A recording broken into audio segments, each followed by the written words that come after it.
And while protests continued in Delhi and London, people from the Indian community came out to make themselves heard. They marched to the Indian High Commission to deliver a message from the UK and also raise awareness about the case in London.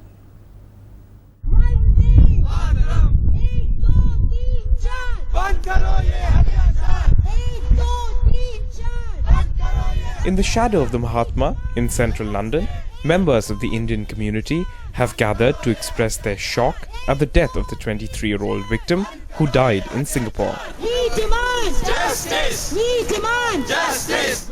Braving the rain and the cold weather, they turned out to express their solidarity and submit a petition to the Indian government.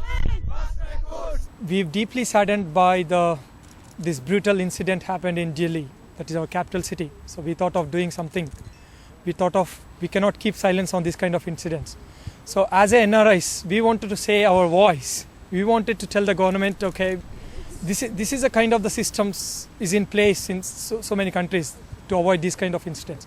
So we've requested the government to introduce a fast-track courts and time-bound investigation. So that's the petition we are going to submit at High Commission office. We demand equal rights for women! As the posters show, this crowd is angry about what happened to her, and they're also asking questions. Well, I think India is a developed country. I mean, we have aims.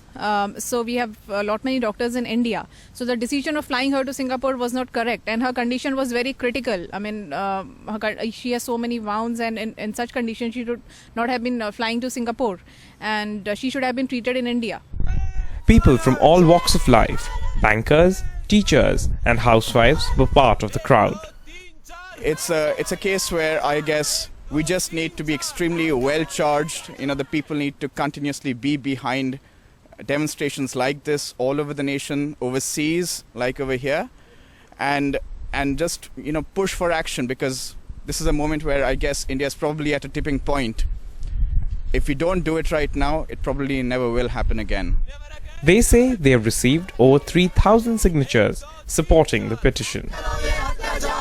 The grief felt by the passing away of India's gang rape victim in Singapore is not just being felt in India, but also by the Indian community here in London. They've all gathered here today at Tavistock Square in central London to show their solidarity with the passing away of the victim.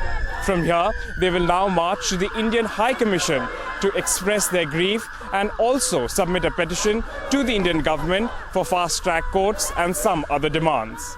Rahul Joglekar in London for NDTV.